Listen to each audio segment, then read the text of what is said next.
Hey everyone, what's up. I hope you are all fine. I am Yuvraj Tyagi. आज की video में हम देखेंगे क्लास 6 NCERT साइंस का chapter number 5 separation of substances. तो चलिए जल्दी चैप्टर स्टार्ट करते हैं, इसकी एक्सरसाइज देखते हैं और चैप्टर कंप्लीट करते हैं मज़े में। तो चलिए करते हैं स्टार्ट। कम कर लेते हैं, फिर इसकी स्ट्रेंथ जो बहुत ज़्यादा लगती है। ठीक है, में वेट करेंगे।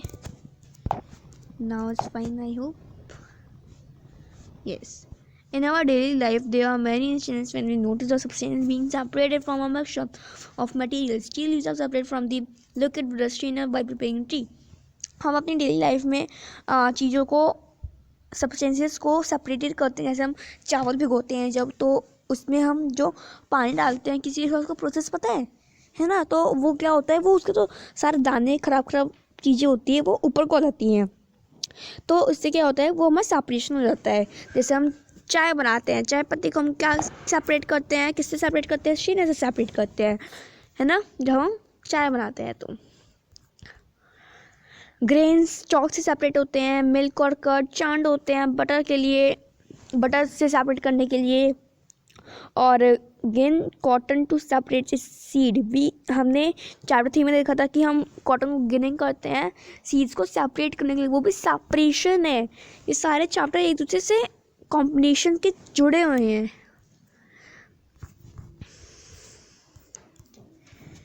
चलिए इनकी भी प्रॉपर्टी हैं, उन प्रॉपर्टीज़ को पढ़ते हैं।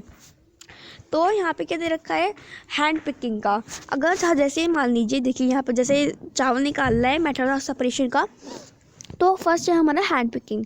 उससे हमारे जो बड़े बड़े दाने होते हैं ना, जैसे गेहूं में, तो उससे हम निकाल सकते हैं। ज़्यादा आपने देखा होगा चावल में निकालते हैं, उसे हैंड पिकिंग में यूज़ करते हैं। और हमारा फिर दूसरा प्रोसेस जो होता है वो तो थ्रेशिंग। थ्रेशिंग हमारा यूज होता है स्टॉक से सेपरेट करने के लिए, है ना। विनोविंग हमारा यूज होता है एक मिक्सचर से कंपोनेंट्स को रिमूव करने के लिए, है ना। जैसे कि हैवियर और लाइटर कंपोनेंट्स हमें सेपरेट करने हैं मिक्सचर से बाय हवा के द्वारा। फिर आता है हमारा सीविंग। सीविंग क्या होता है, जैसे हम आरा जानते हैं ना, उसे हम बोलते हैं सीविंग, जिससे हमारा सारा जो ऊपर का मोटा मोटा रहता है वो निकल जाता है। फिर आता है हमारा सेडिमेंटेशन, डिकेंटेशन और फिल्टरेशन। सेडिमेंटेशन क्या होता है, सेडिमेंटेशन में क्या होता है, जो हैवियर कंपोनेंट होते हैं वो मिक्सचर सेटल नीचे बैठ जाते हैं वाटर के, और हमारा फिर ऐड हो जाता है। उस प्रोसेस को हम बोलते हैं सेडिमेंटेशन।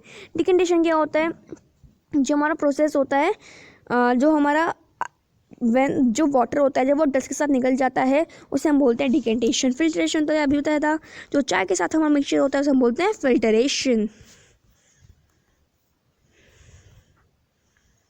इवेपोरेशन, जब हम कोई चीज़ जैसे इवेपोरेट करते हैं, जैसे कंडेंसेशन क्या होता है कि जब कोई वाटर वेपर जो होती है जब वो लिक्विड फॉर्म में आती है उसे कंडेंसेशन कहते हैं।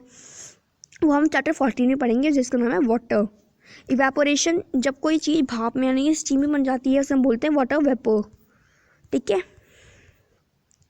दूसरा सैचुरेशन, जब हम चीनी भरते रहे, उसमें साल्ट भरते रहे एक पानी के गिलास में, तो एक बार ऐसा आएगा कि वो उसमें वो भरी नहीं जाएगी, है ना, पर वो डिजॉल्व तो जाएगी पर वो भरी जाएगी। Chapter complete. चर्निंग पढ़ लिया, कंडेंसेशन पढ़ा, डिकेंटेशन पढ़ा, इवेपोरेशन पढ़ा, फिल्ट्रेशन पढ़ा, सैचुरेशन सॉल्यूशन पढ़ा, सेडिमेंटेशन पढ़ा, सीविंग पढ़ा, सॉल्यूशन पढ़ा, थ्रेशिंग पढ़ा, विनोविंग पढ़ा। यही था हमारा चैप्टर। चलते हैं अपनी एक्सरसाइज की तरफ। तो अगर हम अपनी चैप्टर नंबर 5 सेपरेशन की एक्सरसाइज पे, why do we need to separate different components of a mixture? Give two examples. Before using a substance, we need to separate harmful or non-useful substances that may be mixed with it. Sometimes we separate even useful components if we need to use them separately. For example, we used to separate slightly larger size impurities like the pieces of dirt, stone, and husk from wheat, rice, or pulses by hand picking method. Rice or pulses are usually washed before cooking. When we add water to these, the impurities like dust and soil particles get separated. Question number 2. What is winnowing? Where it is used? Winnowing is the method of separating components of a mixture containing heavier and lighter components by wind or blowing air. It is used to separate husk particles from seeds of grain. How will you separate husk or dust particles from a given sample of pulses before cooking? Husk or bigger pieces of dirt particles can be removed from a sample of pulses by hand picking. Water sieving, where it is used. Sieving is the process of filtering components of a mixture of different sizes. Sieving allows fine particles to pass through the holes of the sieve while the bigger impurities remain on the sieve. Sieving is used in flour mills to separate broken particles of grains from flour. It is also used at construction sites to separate lumps, smaller stones from the mixture of sand and cement. Question number 5. How will you separate sand and water from their mixture? Answer: leave mixture to stand in undisturbed for some time in a container. Sand settles at the bottom of a container itself. It's called sedimentation. Gently pour the water in the other container. It's called decantation. We may also use filter paper to remove fine particles of sand, called filtration. Question number 6. It is possible to separate sugar mixed with wheat flour. If yes, how will you do it? Yes, through sieving we can separate sugar mixed with flour. Question number 7. How would you obtain clean water from a sample of muddy water? Allow muddy water to stand and disturbed in a container. After some time, mud settles at the bottom of the container. This process is called sedimentation. Upper layer is clear water. Pour the clean water gently in the other container. This process is called decantation. To remove finer impurities, we can filter this water again with the help of filter paper. This process is called filtration. Question number 8. Fill in the blanks.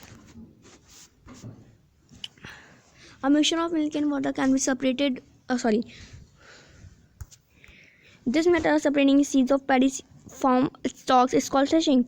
When milk cooled after boiling, it's poured onto a piece of cloth. On the cream malai is left behind on it. This process of separating cream from milk is an example of churning. Salt is obtained from soy water by the process of evaporation. Impurities settle at the bottom when muddy water was kept overnight in a bucket. The clear water was then poured off from the top. The process of separation used in this example is called sedimentation and decantation.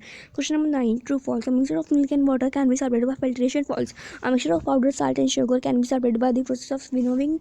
False. Separation of sugar from tea can be done with filtration. False. Grain and husk can be separated with the process of decantation. False. Question number 10. Lemonade is prepared by mixing lemon juice and sugar and water. You wish to add ice. Cool it. Should you add ice to the lemonade before or after dissolving sugar? In which case would it be possible to dissolve more sugar? We should add sugar before adding ice. Sugar dissolves in warm water more quickly than in cold water. We can dissolve more sugar before mixing ice in water. Our chapter is complete. हमारी exercise complete होती है, chapter भी complete होता है. अगर आपको मेरी video अच्छी लगी तो लाइक करें, शेयर करिए, फिर सब्सक्राइब करें अपने फ्रेंड्स के साथ. Thank you. आज के लिए इतना ही. Bye bye. Take care.